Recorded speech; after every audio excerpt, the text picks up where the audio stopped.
Good afternoon, everyone. Help me pray for our preacher this afternoon. Heavenly Father, we thank you for this online moderation. We ask you that you consecrate the lips of Brother Derek as he will discuss to us his knowledge about our lady. We ask you, Lord, that you give him double anointing. Send the Holy Spirit to guide him, Lord, and to speak all the words that would come to you, and that he, through the Holy Spirit, will interpret, Lord, the message that you want us to hear this afternoon. This we ask. In the mighty name of Jesus, through the intercession of the Blessed Mother, as we pray, Hail Mary, full of grace, the Lord is with thee. Blessed art thou amongst women, and blessed is the fruit of thy womb, Jesus. Holy Mary, Mother of God, pray for us sinners, now and at the hour of our death. Amen. And we glorify the Holy Trinity as we pray. Glory be to the Father, and to the Son, and to the Holy Spirit, as it was in the beginning, is now, and will be forever. Amen. Most chaste heart of Pray Saint first. Joseph, pray for us. Our Pray Lady of the first. Pillar, pray for us. Most Sacred Heart of Pray Jesus, first. have Have mercy mercy on on us. us. In the name of the Father, the Son, the Holy Spirit. Amen. And good afternoon once again. And please give a heart react to our speaker, none other than Brother John Derek Latina. Good afternoon, Brother Derek. Ayan, good afternoon everyone. So, welcome back to me. So, yeah, let's start this talk. And now by the grace of God, maraming salamat sa Diyos, we are now on our second to the last talk for this renewal of our Marian consecration. This talk is titled Knowledge of Our Lady. So, yeah, after the contempt of the world, yep, after the knowledge of ourself, no, now we are going on the third part, which is the knowledge of Our Lady. So before we start, even though ang sabi ko lang kay Ate Sai ay introduction, nagdasal na siya. But then before we start, yes, let's pray this very, very beautiful Marian prayer attributed to Saint Bernard. Okay? So in the name of the Father and of the Son and of the Holy Spirit. Amen.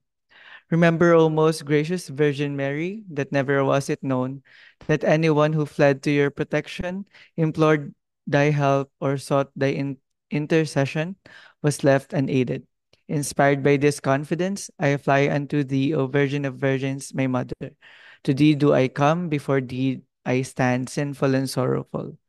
O Mother of the Word incarnate, despise not my petition, but in thy mercy hear and answer me. Amen. In the name of the Father, and of the Son, and of the Holy Spirit. Amen. So, this knowledge of Our Lady, so as to introduce and start, no, it's in the 108, no, number 108 of the treatise to the true devotion to the Blessed Virgin. And Saint Louis Marie Grignon de Montfort differentiating those na devotees ni Mama Mary at those false devotees. No, he gives points. Paano mo malalaman how you will know if a person is a true devotee of the Blessed Virgin? Kasi there are false devotion. And I quote, no? Third, true devotion to Our Lady is holy. That is, it leads us to avoid sin and to imitate the virtues of Our Lady. So, of Mary, yeah, no? So, this is the mark of the true devotion. It's not just like finishing the race, the 33-day race, no? But after that is the the actual part, no, it's the thing that will show us kung talagang true devotees tayo ni Mama Mary. And yun, I mean, if we imitate her virtues, then we can no, we can say that we are her devotees. Saint Louis Marie Grignon de Montfort, no, he enumerates 10 principal virtues of Our Lady. And then other saints or other Marian sites, they cite 12, no, 12 principal virtues. But then tonight, we will just focus on three virtues that are common on all the lists that appear on the internet, appear on the fathers of the church, yeah, on the tradition of the church.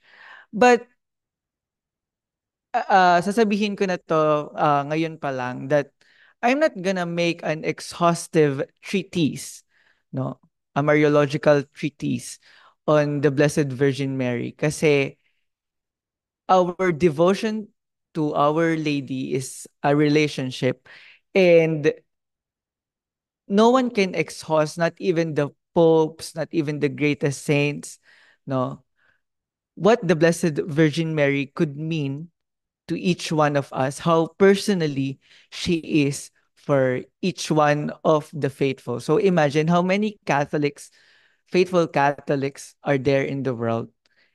And I think nobody no will have the same experience when it comes to Mary.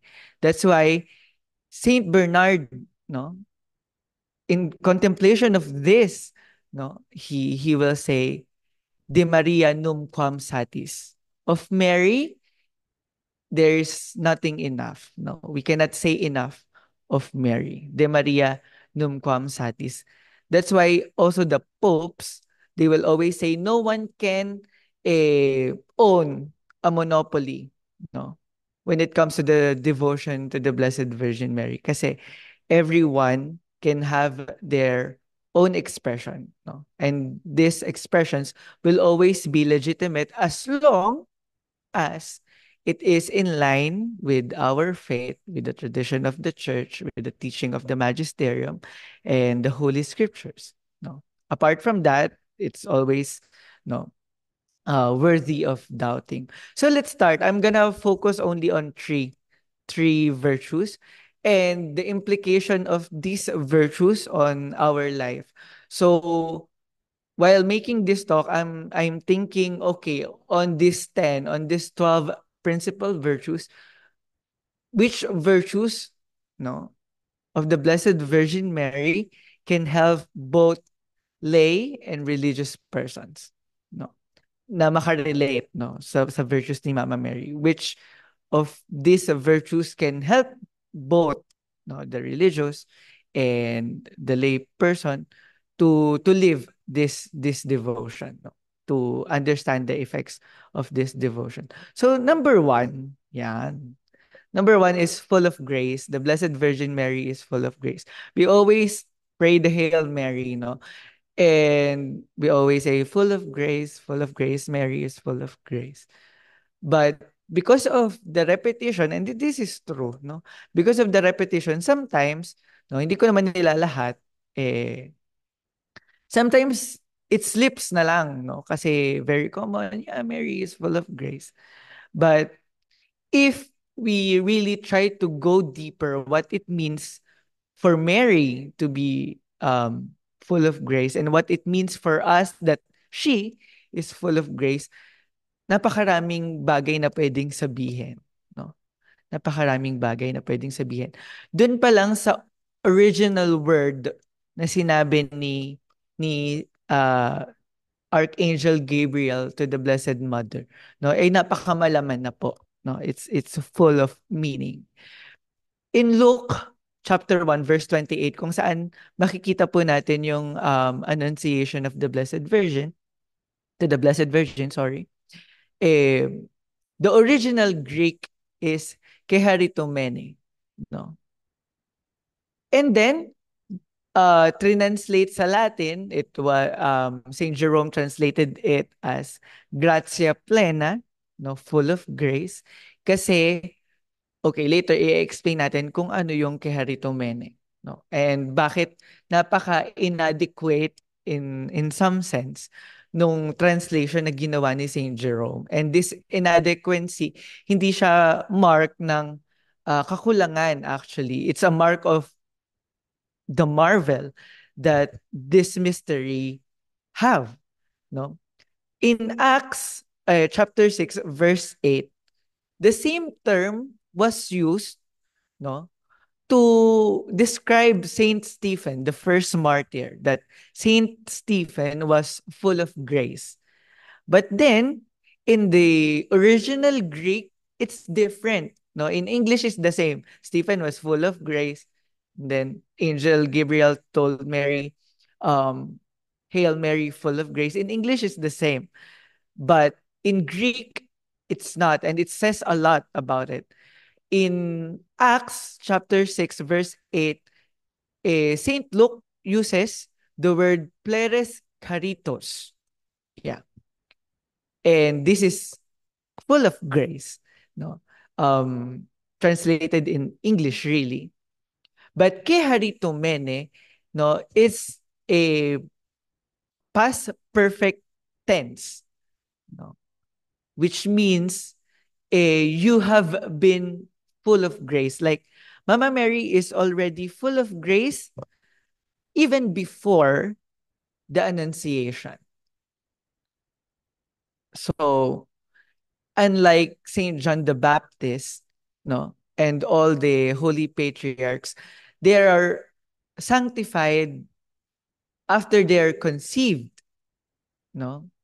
So there's a moment, no, no, na hindi sila full of grace. May nangyari, prepare, for example, si Saint John the Baptist, no?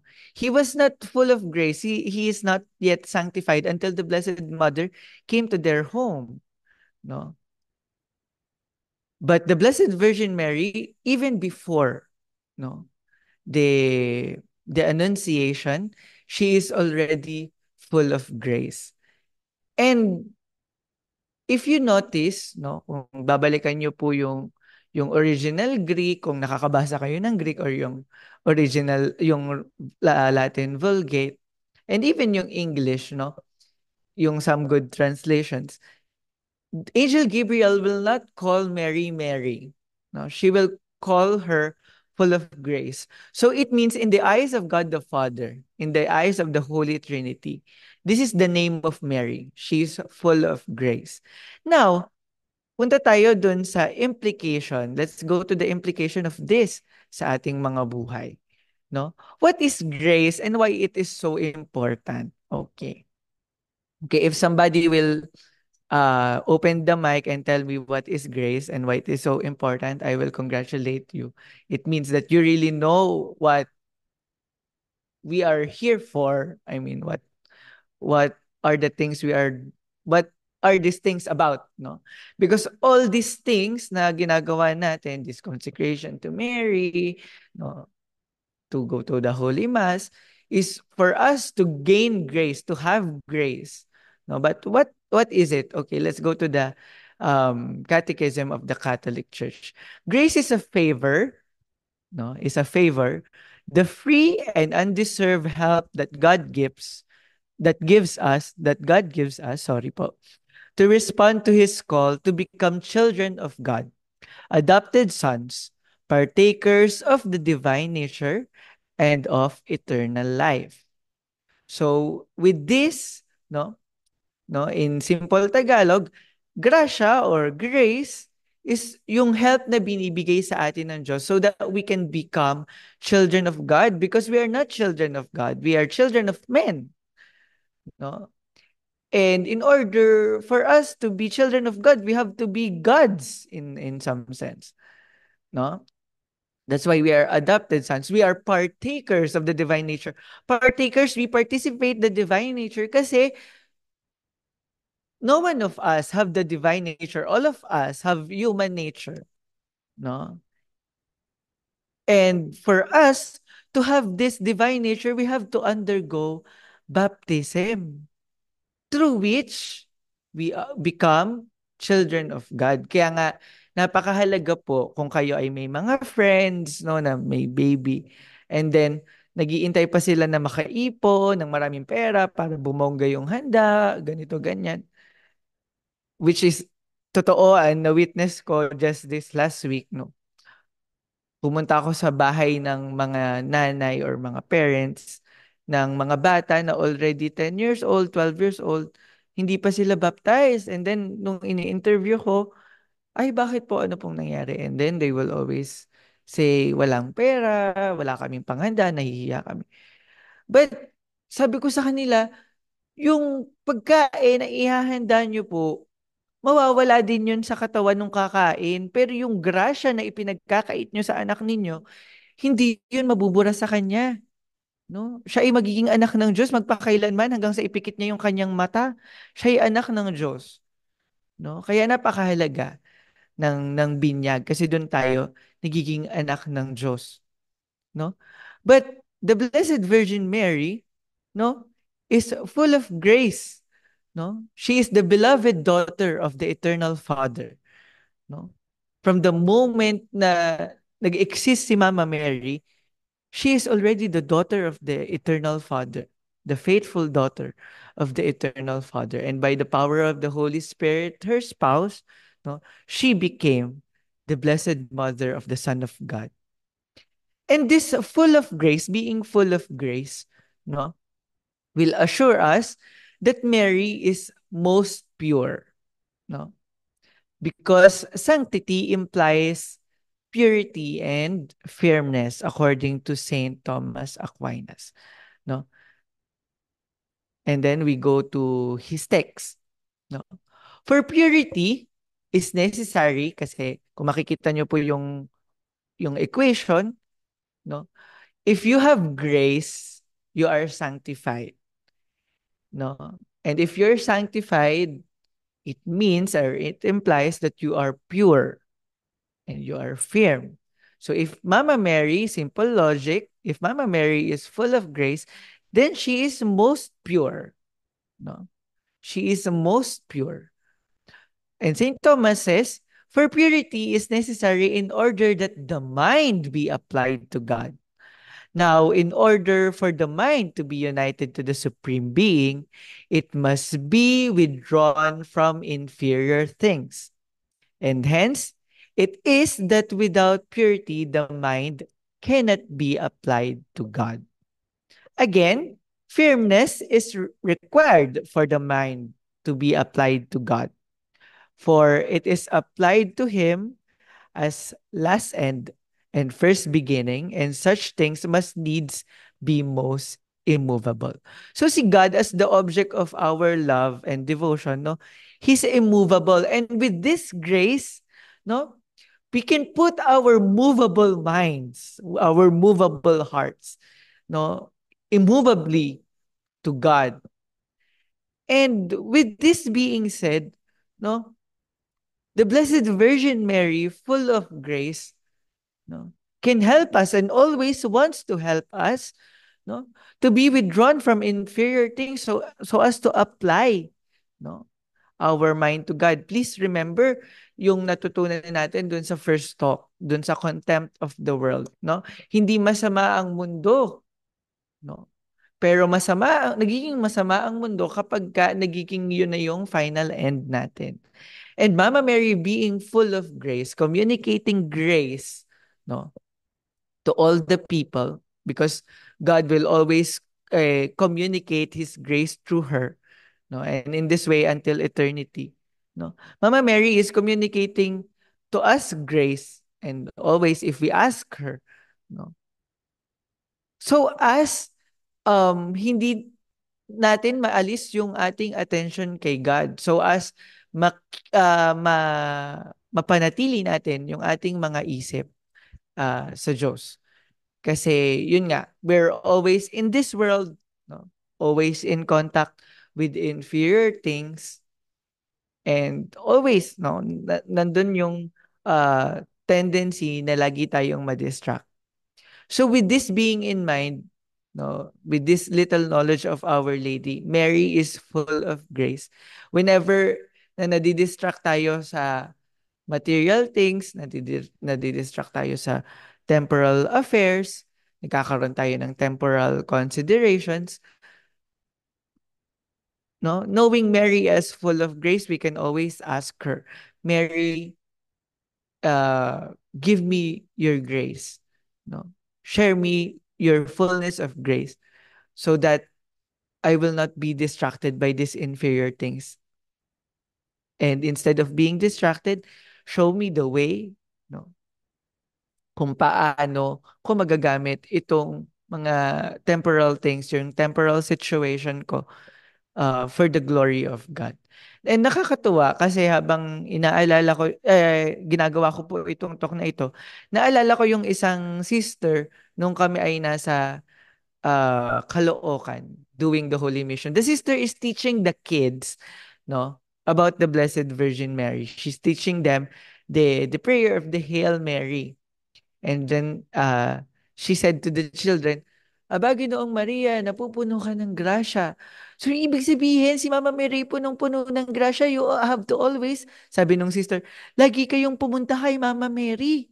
At sabihin niyo sa kanya, Mama Mary, pahingi naman kami ng grasya kasi punong-puno ka ng grasya, pahingi naman kami.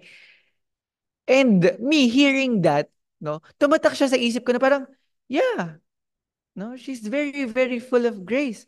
And whenever, no, na tayo ay nawawala ng grasya, and ito ay kapag ka nagko-commit na tayo ng mortal sin, no, we can always turn to Mary and ask her, no, for grace, to give us grace. Yep, sorry po. Okay. But then, we can ask, why not go to Jesus directly? No? We can go to Jesus. Jesus is the divine mercy. And it's true, yes. Wala naman pong pumipigil kung gusto ninyo pong dumiretso kay Jesus. Wala naman pong pumipigil. But it's not wrong to always go to Our Lady.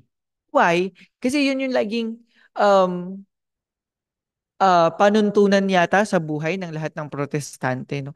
Why go to Mary? Jesus is very merciful. And then Jesus is the only mediator. Yeah. But then, the these Protestants, no, and these people who despise Mary and who despise all the Catholics who invoke Mary, no, asking her for help, they don't have this knowledge of Our Lady,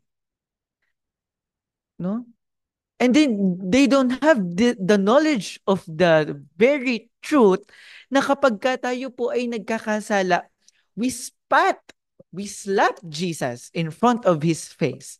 Kasi no, Jesus is in heaven, no? And he sees everything. No, kahit magtago ka sa kasulok-sulukan ng bahay ninyo, makikita ka ng Diyos. No, 'di ba? Makikita ka ng Diyos. And you pretending na hindi nakikita na, okay, for example, gagawa ako ng kasalanan. Okay, hindi naman ako kita ni Father Diego, hindi naman ako kita ng mga brothers, ako'y gagawa ng kasalanan. Yes, hindi ka nila kita, pero kita ka ng Diyos. And the same is true for every one of us whenever na nagko-commit tayo ng mortal sin. We slap God, no? In his face. We spat on him. And whenever we are in mortal sin and then we go to communion, we are crowning him with thorns and insulting him. Hail, King of the Jews! You're saying, Hail, King of the Jews, but you're not in communion with Him. No? And all this because we don't grasp the reality, this spiritual reality. That's why we have to go to Mary. No? We have to go to Mary to ask. Like the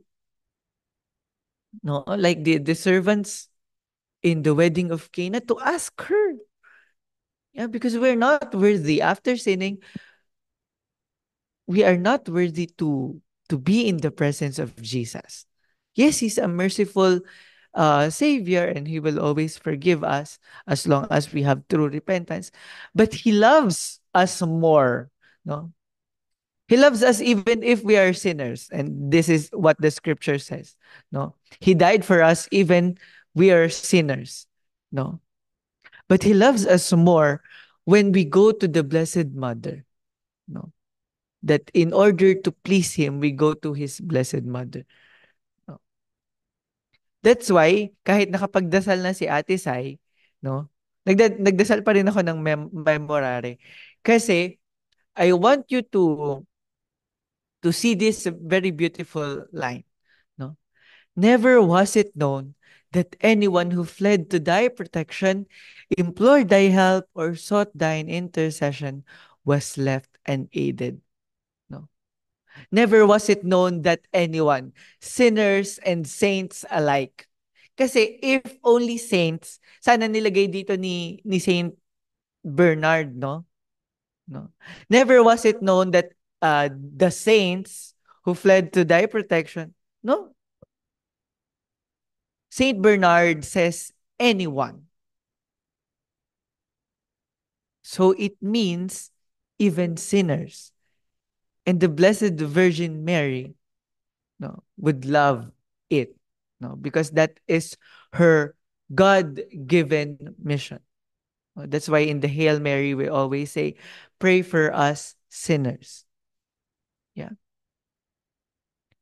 and we are not ashamed to go to Mary, kasi yes, she is sinless.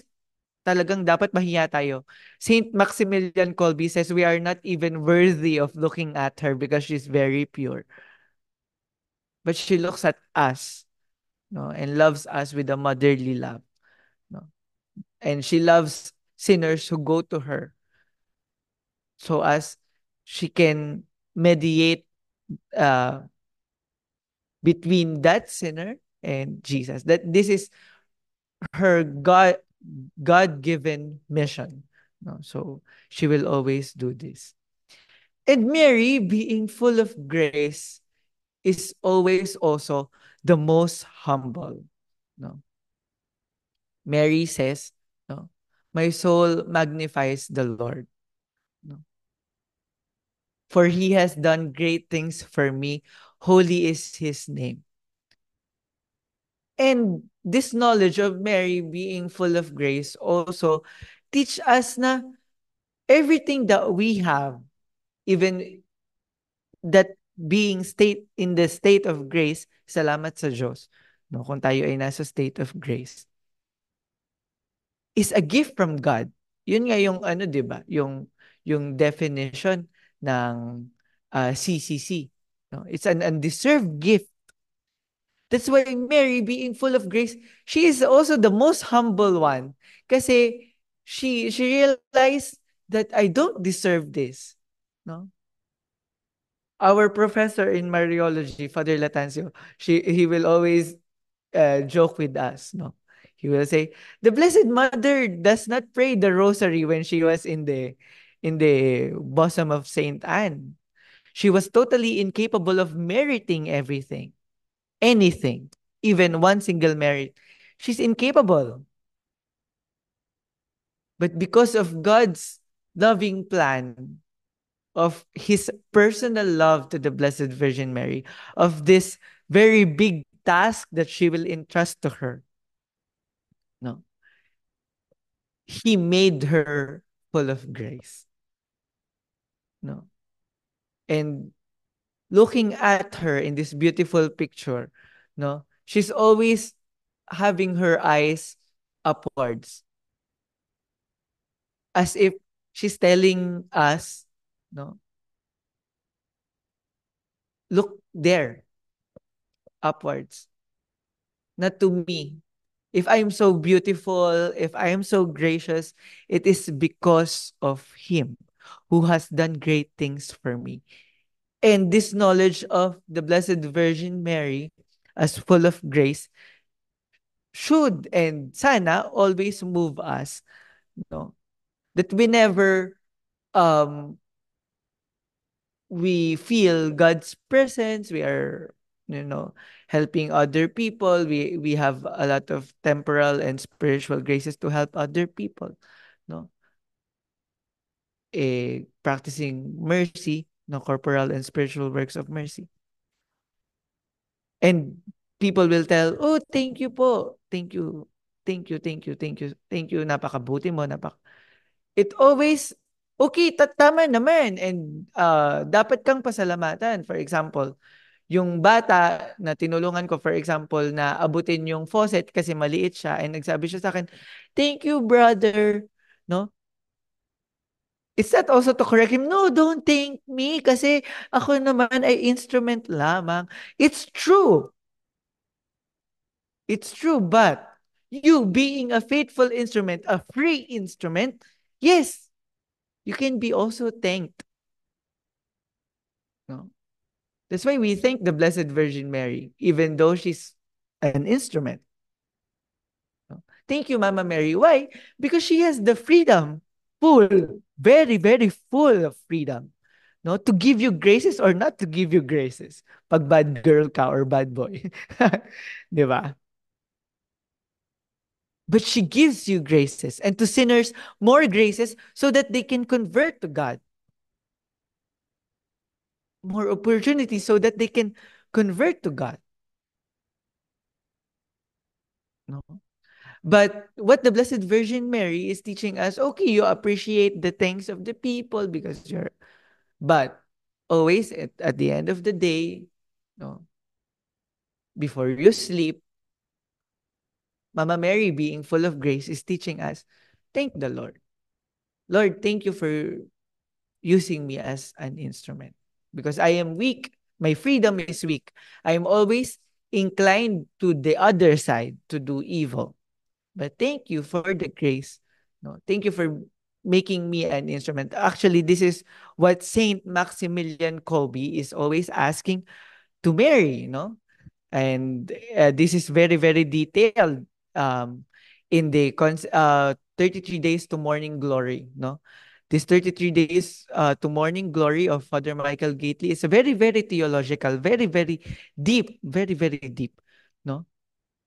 And Saint Maximilian Kolbe always asks our Blessed Mother,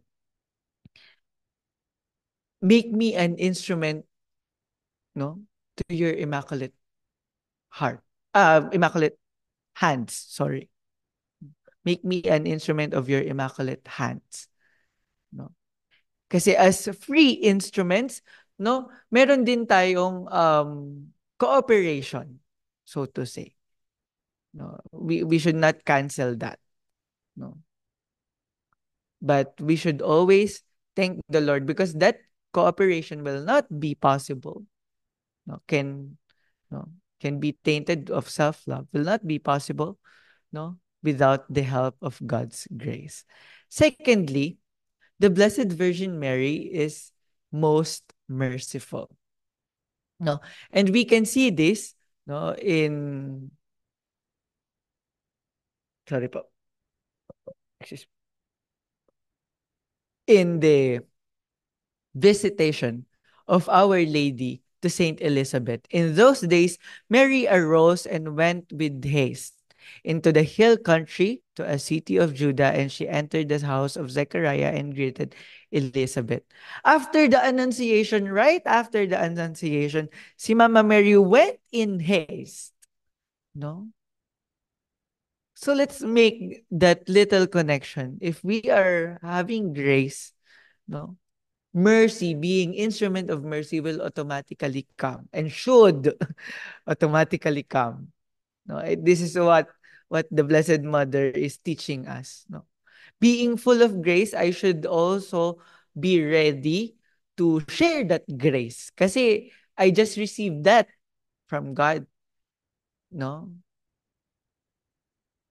then I have to share it. No, and the Blessed Virgin Mary showed this in many ways.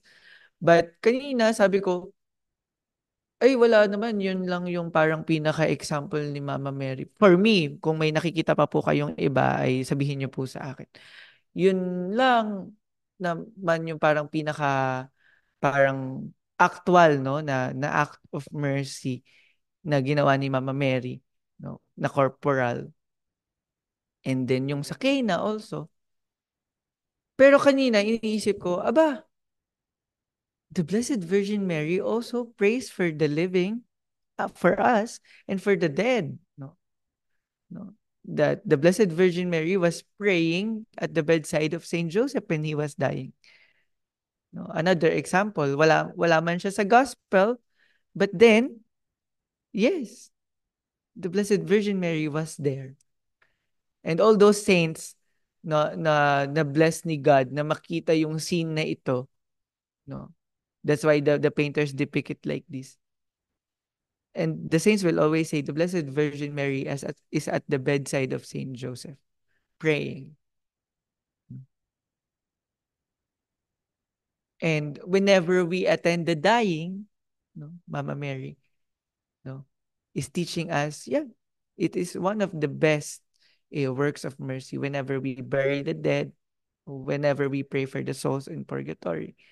The Blessed Virgin Mary is showing this to us. No? I think, no, kaya ko din siguro po naisip na ilagay itong example na ito. Kasi wala nga siya sa gospel, hindi natin siya masyadong naiisip-isip. Pero bigla ko lang thank you kay Jesus. Parang, oo nga, no. Yeah, the Blessed Virgin Mary is always most merciful. And not only Saint Joseph, but all the dying people, all. She's always there. Even for the worst sinner, she's always there, hoping and praying na before the final moment, this person will convert to Jesus. And kung this person lived, no, with Jesus in his heart, the Blessed Mother is always there, no, to pray for the perseverance of these people in that most, no, trying moment, no, and to welcome them after they triumph, no. And then Saint Thomas, no, teach us, nasabi ko na po ito sa inyo in one of my talks also. No, mercy takes its name from misericordia, from denoting a man's compassionate heart, miserum cor, no, for another's unhappiness. Now, unhappiness is opposed to happiness, and it is essential to beatitude or happiness that one should obtain what one wishes. So madaling sabi, ang happiness is kapag nakuha natin yung ating iniibig, yung ating ginugusto, no? And tayo, wala pa tayo sa heaven, no? And Mama Mary is always most merciful to help us kasi she knows na hindi pa tayo gano'n ka-happy, no? Na hindi pa tayo gano'n ka-happy. So, she's always there, no, to help us. And, no, in the beautiful history of the Catholic Church, no, Mama Mary is always there, no, to succor us in every moment of the history, manifesting herself personally, manifesting her power through her images, no? For example, in Lourdes, no, curing people up until now spiritually and physically, no? Because Mama Mary knows, no, how hard it is to be ill. For sure, Saint Joseph became ill, no, sa katandaan, no? How it feels to suffer kasi she saw Jesus suffering, no? Also in Fatima, where the Blessed Virgin Mary clearly succors that spiritual poverty, no, that the people is having, no? In Guadalupe, no, nung naliligaw yung mga tao, worshiping the sun, killing people in order that the sun will shine again tomorrow, no? Kasi wala man silang alam sa science, no? Akala nila the sun is always battling, and then you have to offer him life, it life. So next day, magshine ulit siya. No? And the Blessed Mother comes to the aid of her children to correct them. No? And to show them the true God that is in her womb. That's why isa po ito sa aking mga personal favorite. Because Mama Mary in Guadalupe is the very perfect example of what inculturation is. Our Lady of La Naval, no, one of the miraculous images in the Philippines. No, no, she protected us. Ano, the history in the history she protected us from the Protestants. No, two ships against hundreds. No, two ships lang ang meron ng Spain nung time na sinugod tayo ng England to make us Protestants. But through the power of the Blessed Virgin Mary, the two ships prevail over the many ships of the English people. That is really, really a miracle. No? And our favorite devotion, and our Mother of Perpetual Help. No?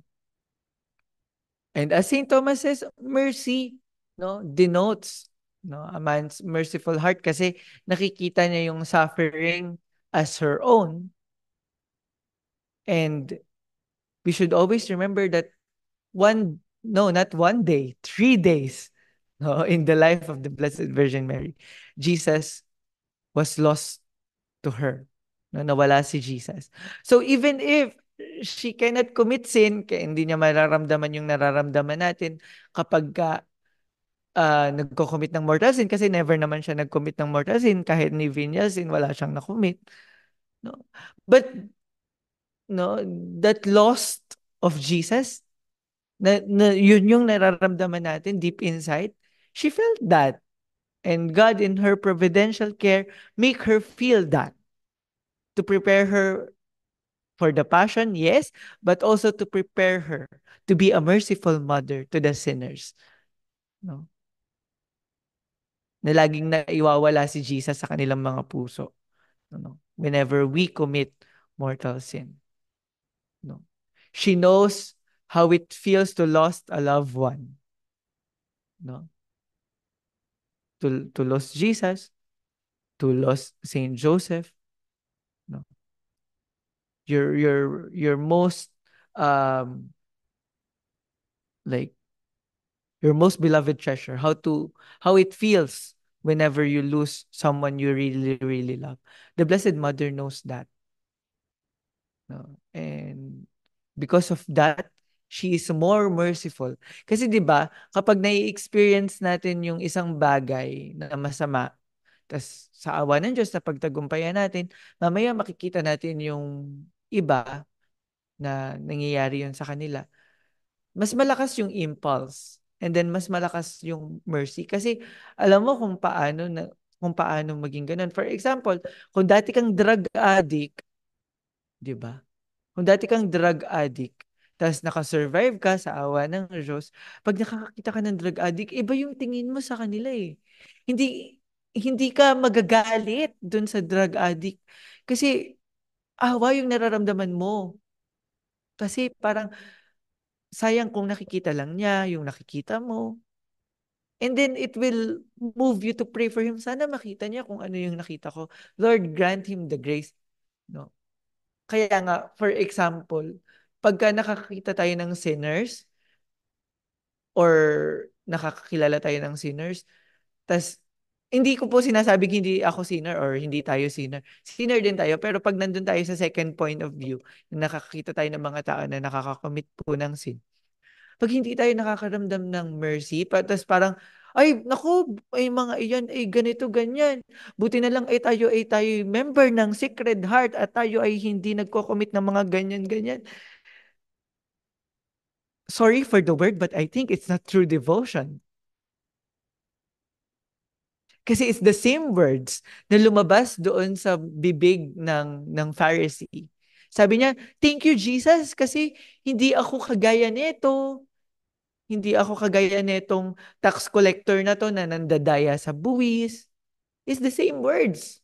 Pag halimbawa nakakarinig tayo ng mga nasirang marriages na nangangaliwa si ganito si ganyan. Ay naku, kasama namang babae noon at nangaliwa pa. Napakasama namang lalaki noon at nangaliwa pa. Sometimes, pag nakakarinig ako ng ganun, talaga pinaprangka ko yung tao. Sinasabi ko sa kanya, pinagdasal mo? Ay, naku, napakasama. Ta, ta, ta, ta, ta. Tinatanong ko siya, pinagdasal mo ba siya? Tapos titigil siya. Pero brother, hindi po kasi ganun nun dapat. Yes, hindi ganun dapat at hindi ko kailanman pwedeng sabihin tama yung ginawa niya. Pero do you have that merciful heart to pray for him or to pray for her? Kasi hanggat nahinga yan, meron niyang chance makapunta sa langit. Kawawa naman kasi kinondem mo na. Kinondem mo na, nandito pa sa lupa, pinupunta mo na sa impyerno. Nakakahiya naman. Sige, palit kayo ni God kasi parang mas bida ka. Di ba? And the Blessed Mother is not teaching this. And she's not like this. Kaya nga, di ba, um, sabi ni Saint Bernard, no, kanina, no, you never neglect anyone. So also us, we should not neglect anyone. Okay, even if that person hates us, we should not, we should try our best, no, at least by will, to pray for him or her.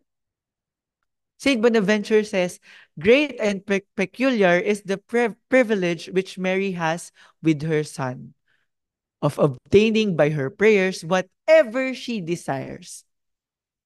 But what would this great power of Mary avail us if she should be indifferent to our welfare? No. In a sense, Mama Mary is always merciful to us because she understands how it feels, even if she's immaculate, how it feels. And she's calling every one of us to do the same. Kung makapang-judge ka naman sa mga nagkasala, para ka namang hindi nagkasala. Eh siguro baka nga hindi ka nagkasala kasi hindi mo nararamdaman yung nararamdaman nila. Kung gano'n nila, deep inside, kahit hindi nila alam, deep inside nandun yung longing for God kasi God created us for Himself. No? No. Let us not doubt. Let us be secure and always thank the Lord for His Divine Mother for it.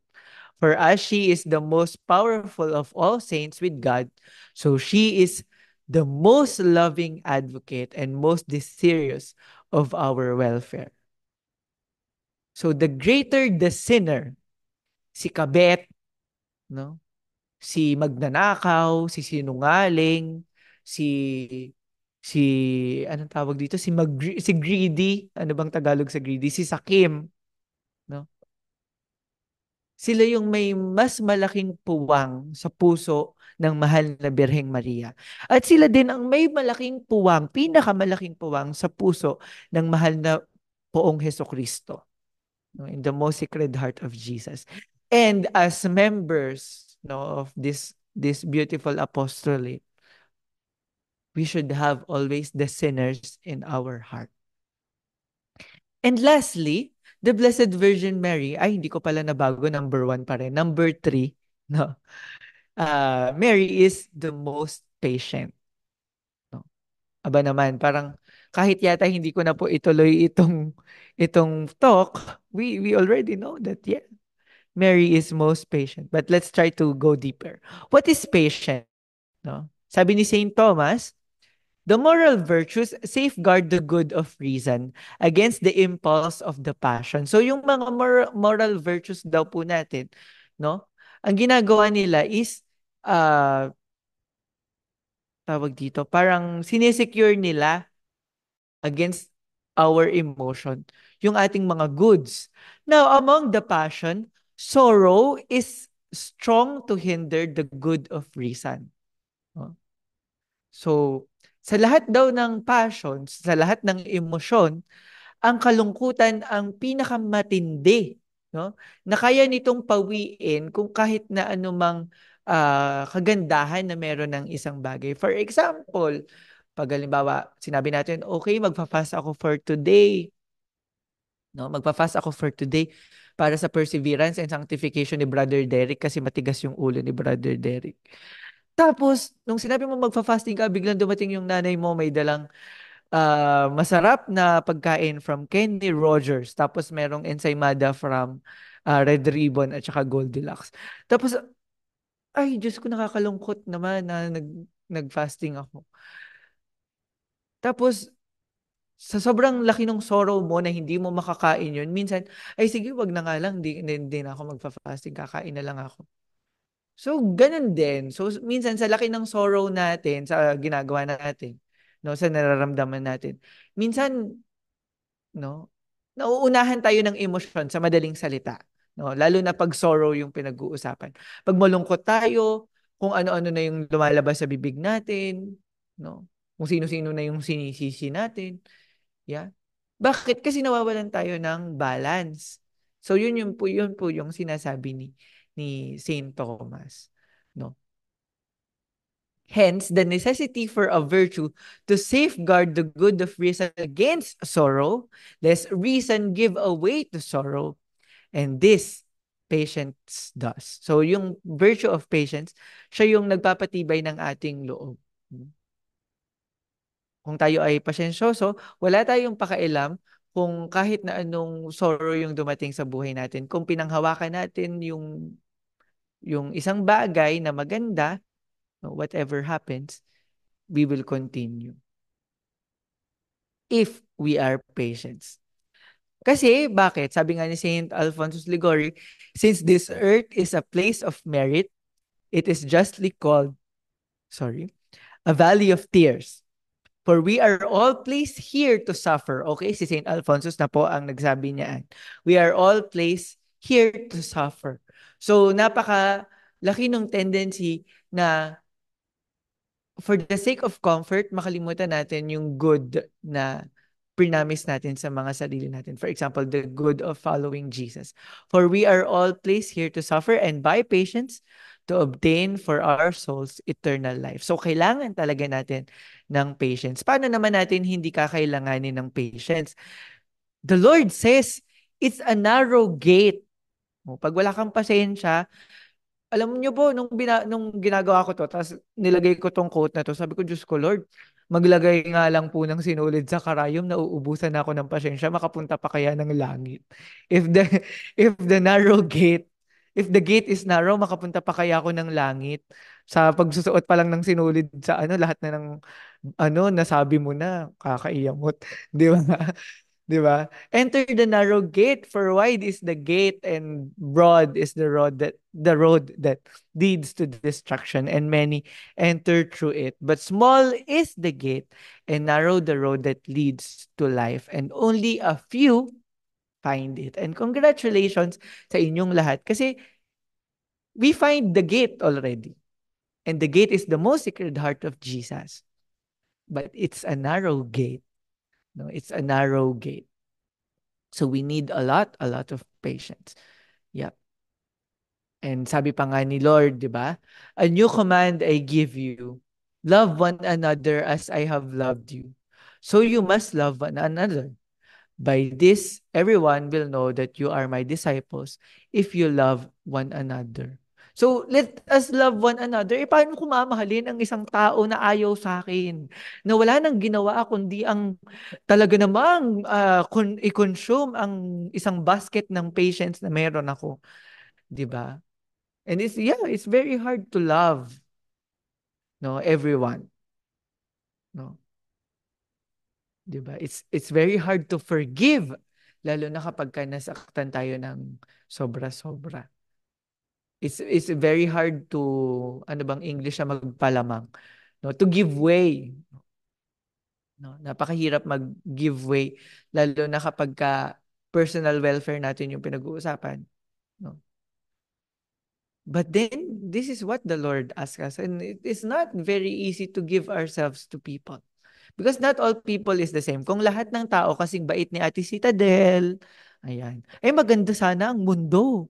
No? O hindi nag-react. So siguro, hindi yata nakikinig sa Ate Sai. Or tingnan natin kung sino nakikinig. Or kung ang lahat, kung ang lahat ay kasing bait ni Nanay Edna, yes, ni Ate Pau, yan. Kung lahat ni Ate Eloy, kung lahat kasing bait ng mga taong ito, gaano kaganda ang ating mundo. Pero sorry, hindi lahat Pauline, hindi lahat Edna, hindi lahat Citadel, hindi lahat Eloy. Sa Ate Eloy, hindi talaga nag-react. Nakadalawa na ako. So, siguro hindi ito nakita. Yes, hindi lahat ganun. Hindi lahat tatay natin. Hindi lahat kasing bait ng nanay natin. And it's really, no? Ayan, si Ate Eloy yan, nag-chat yan. Nakikinig naman pala. So, we really need patience in loving. Even in loving. And kasi love is the queen of all virtues. So, if you're patient, no? Love is patient, sabi nga ni Saint Paul, it means you're loving. No? And then, also, today's gospel, no? O sino yung nagsimba? Sana lahat tayo nakasimba na today. Sabi ni Lord for today's mass, for today's video, sabi ni Lord, if your right eye causes you to sin, tear it out and throw it away. No, if your right hand causes you to sin, cut it off and throw it away. For it is better that you lose one of your members than that of your whole body go into hell. Eh, napakasakit nitong word na 'to sa Tagalog 'no, dukutin mo ang iyong mata, abay napakasakit. Gaanong patience ang kailangan natin 'no, in order to go to heaven. And Mary will always be the best example because she is the one who stood 'no, uh, beneath the cross 'no, nung mga times na iniwan na si Jesus ng lahat ng kanyang mga disciples. And I strongly believe Saint John was there because of the Blessed Mother. No, no. She was there because of the Blessed, he was there because of the Blessed Mother. And the gospel says, not only standing, but standing near. No? Napakalapit ni Mama Mary sa cross. The two of them. And since this life is a veil of tears, always a participation in the sufferings of Jesus. Wala tayong magagawa, ganun talaga. Welcome to the club, sabi nga ni Father Javier. No? One time sa universitas, may isang youth na nagsabi, Father, bakit po pag Christian, parang lagi na lang pong suffering? Ang sabi lang ni Father Javier, aba, edi welcome to the club. It's like that. No? It's, well, yeah. Welcome to the club. Ganun talaga. No, because we have to imitate our savior, and Mama Mary will always help us to be there at the foot of the cross. Nag-react yung youth na nagtanong noon. Nandito siya sa meeting na to, pakihulaan na lang kung sino. Ayan. So, yeah, she's there. She's there, and she will always bring us there if we allow her. If we allow her. Kasi Mama Mary will not violate our freedom. No. And I would like to quote in length this very beautiful passage from the True Devotion to the Blessed Virgin Mary. And samahan niyo po akong mag-meditate. No? Saint Louis Marie Grignon de Montfort says, it is quite true that the most faithful servants of the Blessed Virgin, being also her greatest favorites, receive from her the greatest graces and favors of heaven.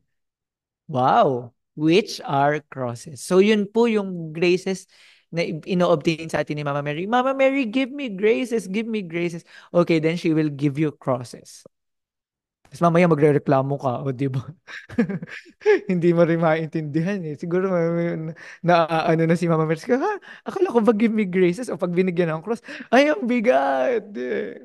Well, it's true for all Catholics, but Mama Mary will always remind us, anak, hiningi mo yan sa akin. Yan, yun ang maganda naman kay Mama Mary. Anak, hiningi mo yan sa akin. Huwag kang magreklamo, kaya mo yan. Nandito lang ako. Always Mama Mary will say that. No? In the depths of our heart. But I maintain that it is also the servants of Mary who carry these crosses with more ease, more merit, and more glory.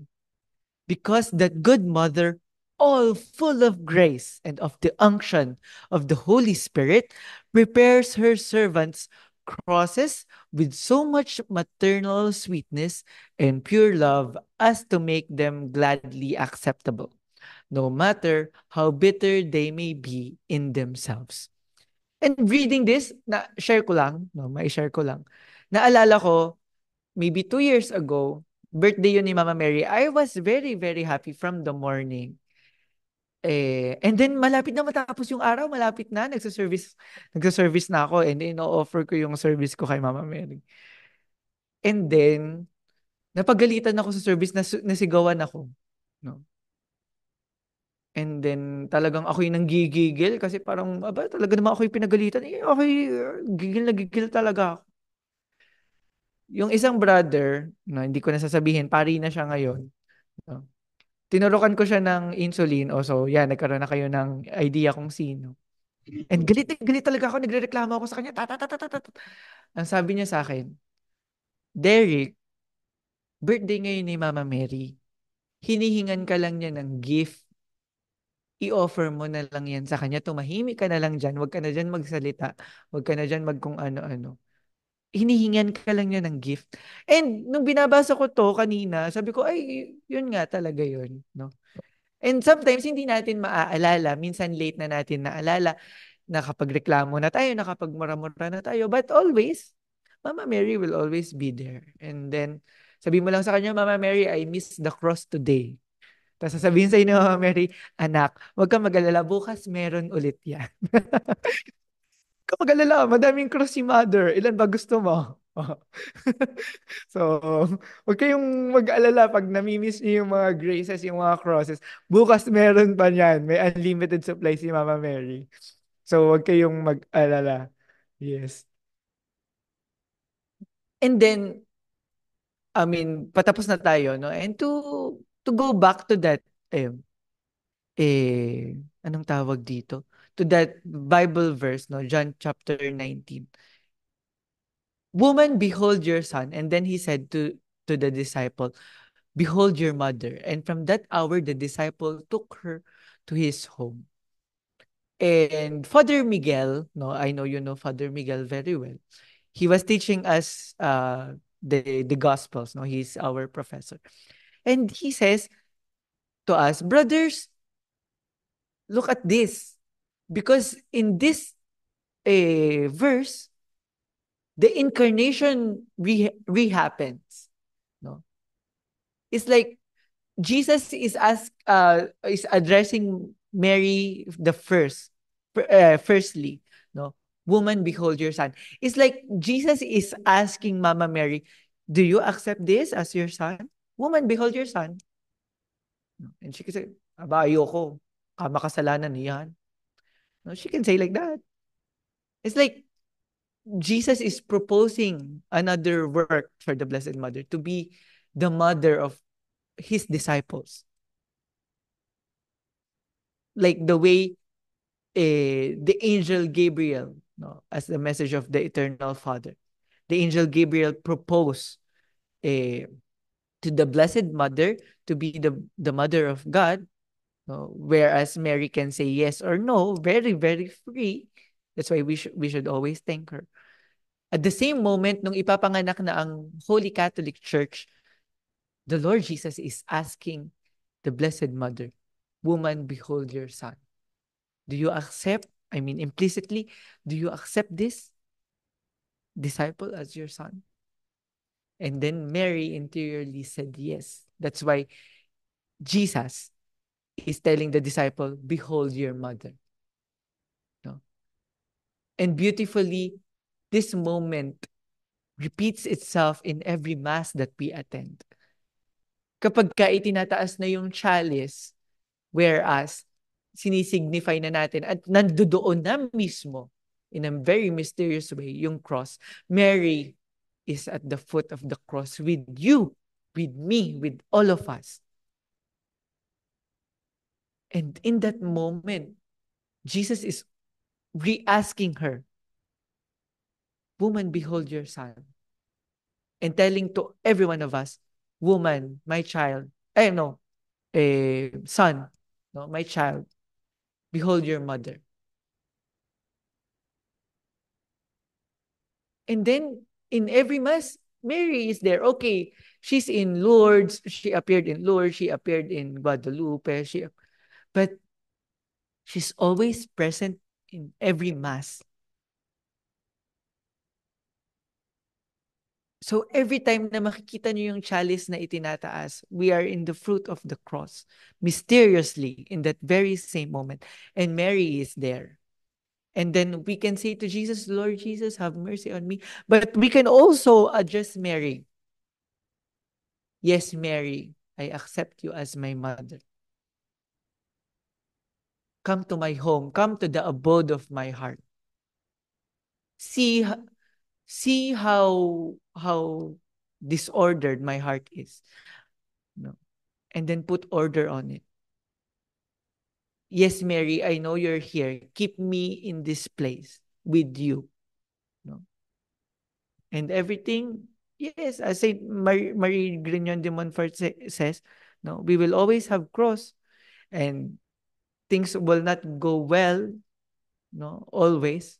Hindi araw-araw Pasko, but then Mary is always there, no, to make us understand that Jesus, the summit of his salvation is not Christmas, it's the cross.